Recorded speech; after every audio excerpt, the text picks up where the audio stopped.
Welcome to the Stephen Mansfield Podcast.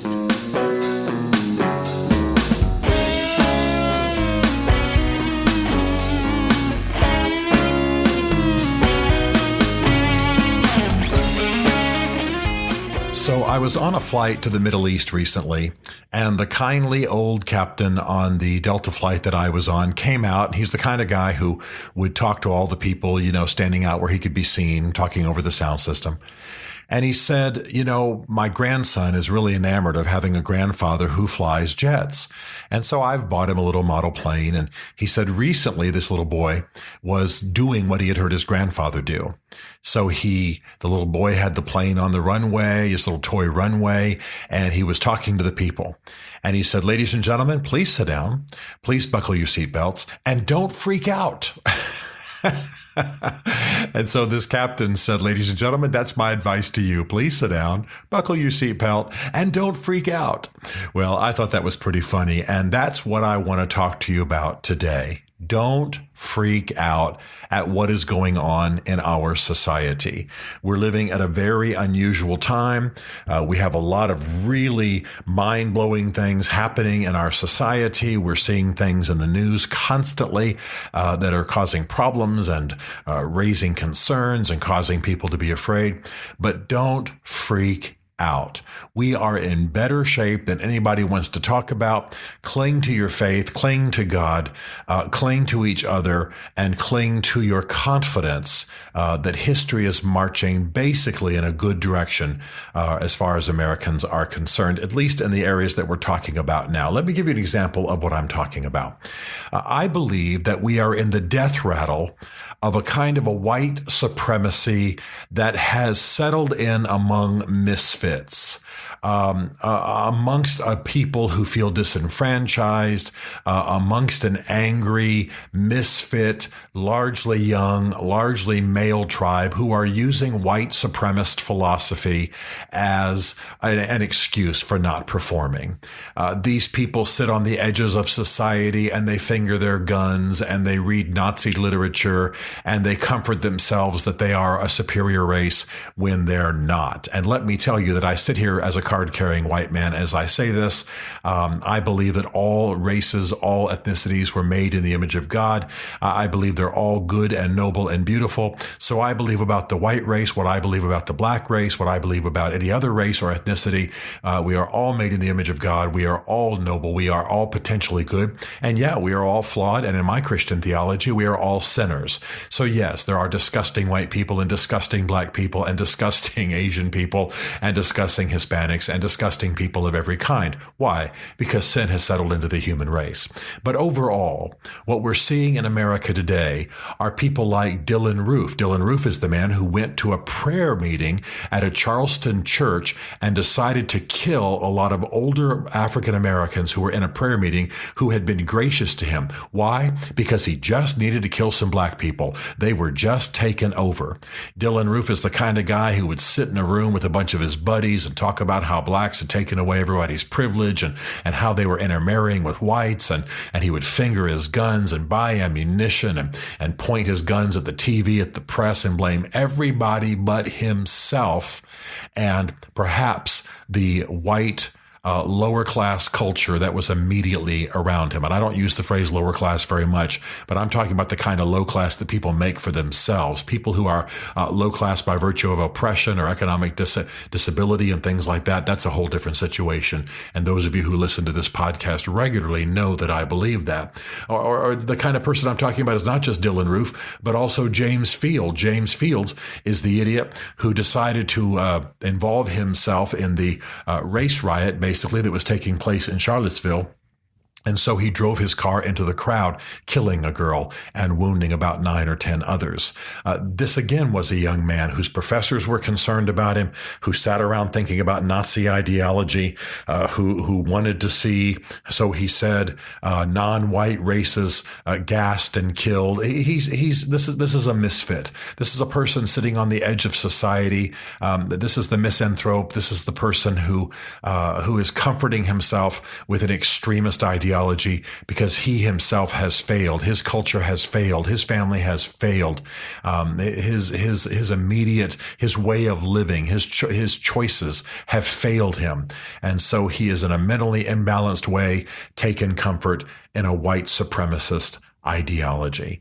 But we all know that this is not America as a whole, and we need to be wise enough to recognize that America is not moving increasingly racist. In fact, look at the response against these idiots.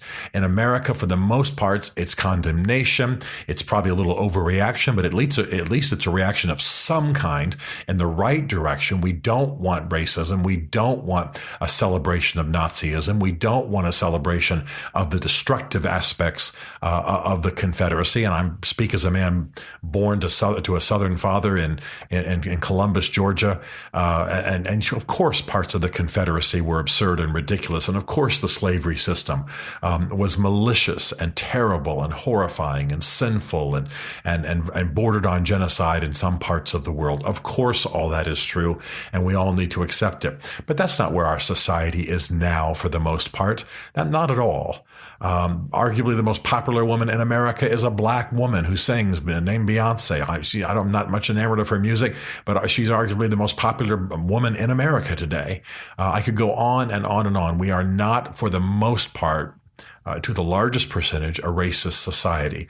Instead, what we are seeing is the death rattle of misfit, lower class, disenfranchised, angry, and sometimes emotionally and mentally imbalanced whites. And again, that's not accusing most whites. That's not saying anything other than that these are the people who are driving their cars into groups of protesters who are shooting up a black prayer meeting where they've just been very kind to him. These are the kind of idiots who get the press, but they are not indicative of our society. So the good news, the reason we shouldn't freak out, is that we are living in a society that is not, for the most part, racist. Yes, we've got some racist systems built into our government, and they're racists in a variety of ways. We haven't worked out quite everything with affirmative action. And yes, sometimes people are there is a certain bigotry in the system, and sometimes there is an unfairness against Asians, against whites, against sometimes even blacks. One of my best friends is an extremely accomplished black man, and he has that affirmative action thing hung around his neck all the time. Although he worked himself through all of his degrees, got degrees in the Ivy League, he's not happy with the system either. So we've got things to work out. We've got systems to fine tune, but we all know that we're living in largely an egalitarian, relatively loving society. Look what's going on in Texas right now. And with the way people are being cared for, the way people are being rescued, and it's going across ethnic lines. That's the greatness of America.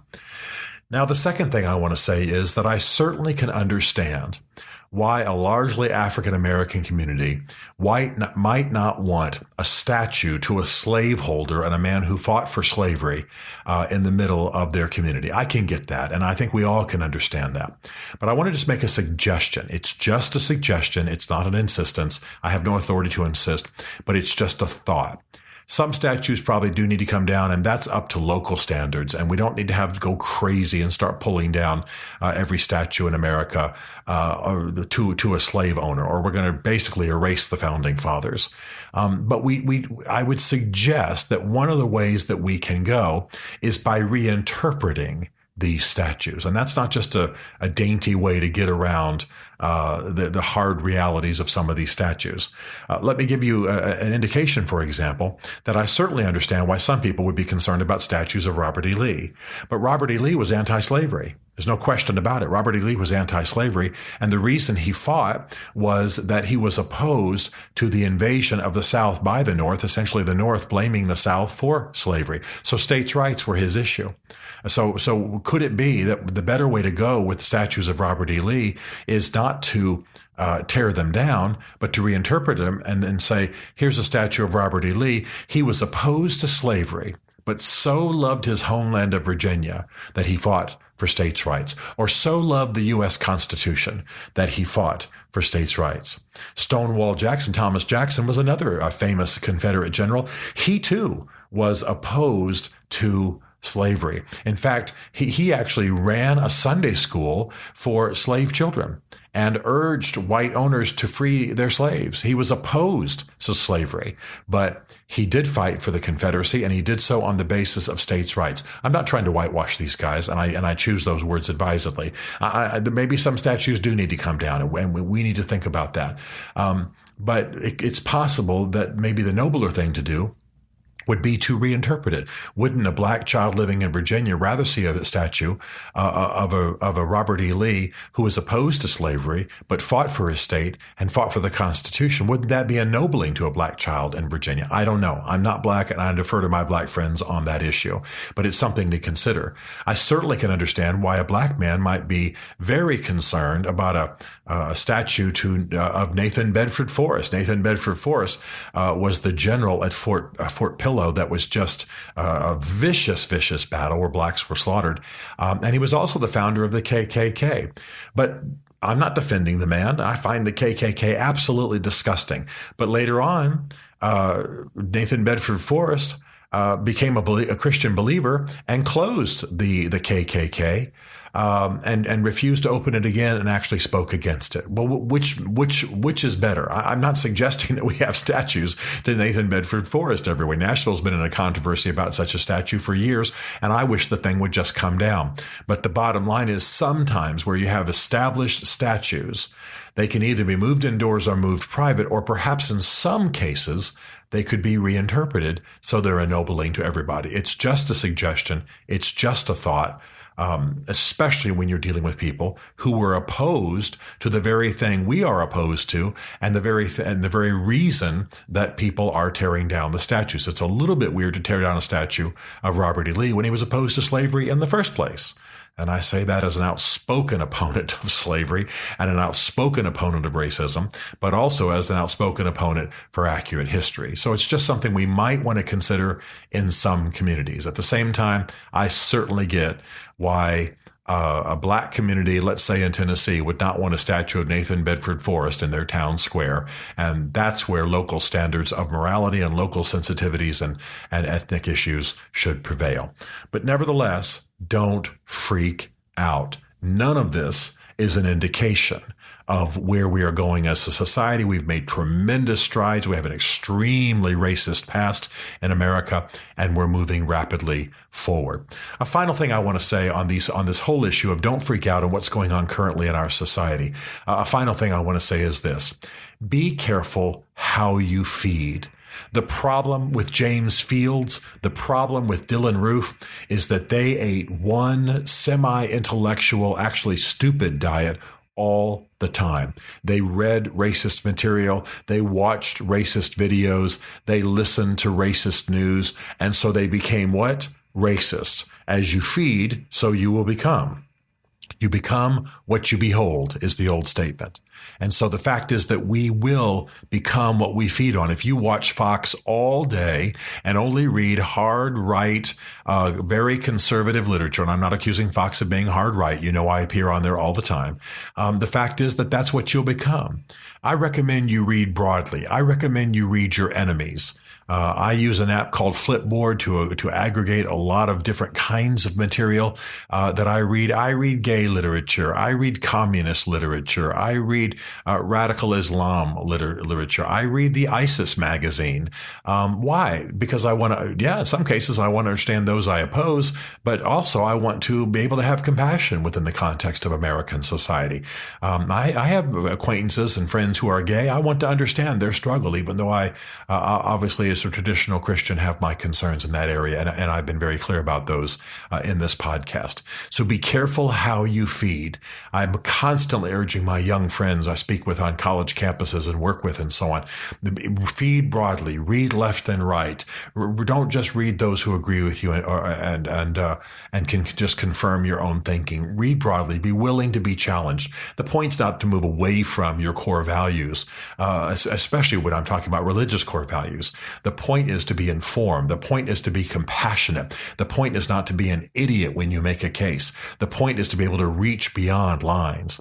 I'm definitely a traditional traditional Christian. That's what I believe religiously. That's how I worship. But I've got to walk in this society with people I disagree with. That's always been the greatness of America. So I'm going to reach across lines. I'm trying to make a little bit of a difference in Texas. I used to live in Abilene, so I have great concern for, and I have dear friends, by the way, in Victoria and Houston and elsewhere in South Texas. Well, I'm going to cross arms and join hands with every kind of person, not even having a conversation about religious differences or ethnic differences. We're going to go and rescue people, going to go and make a difference, going to send money, going to try to rebuild, going to fix churches, going to fix mosques, going to fix synagogues, going to help people. That's the greatness of America. And yeah, on Sunday morning and during the week, I will observe devotions and worship at my church according to my faith. If I was the only one in America who held my faith, I still would worship the way that I worship. But then I'd get up from my knees in prayer and worship in my church, and I would go out and try to build a better America to the glory of God, frankly, and locking arms with a great many people. So let me again cite the wisdom of my captain on that Delta flight heading to the Middle East. Sit down. Put your seatbelt on. Yeah, you got to protect a little bit. It's going to be a little bit bumpy, but don't freak out. Good things are happening. We're much further than when we were. Realize this is the death rattle of something that needs to die, this white supremacist garbage. Feed well, feed wisely, and think about how to maybe act in some moderation without the extremism of our time. I want to say one more thing. Please do give to the various organizations that are helping in South Texas. You can help with the Red Cross. You can help through your church, your mosque, your synagogue.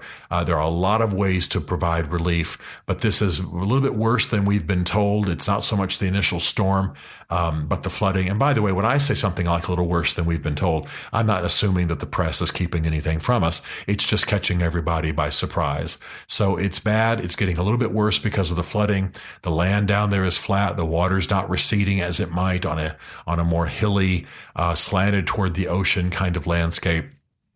There's going to be a lot of devastation.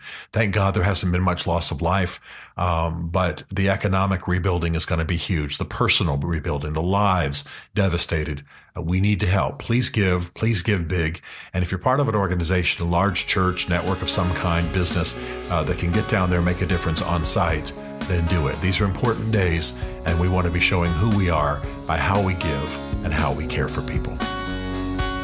Stephen Mansfield is a New York Times best-selling author, a popular speaker, and a frequent faith and culture commentator on Fox and CNN.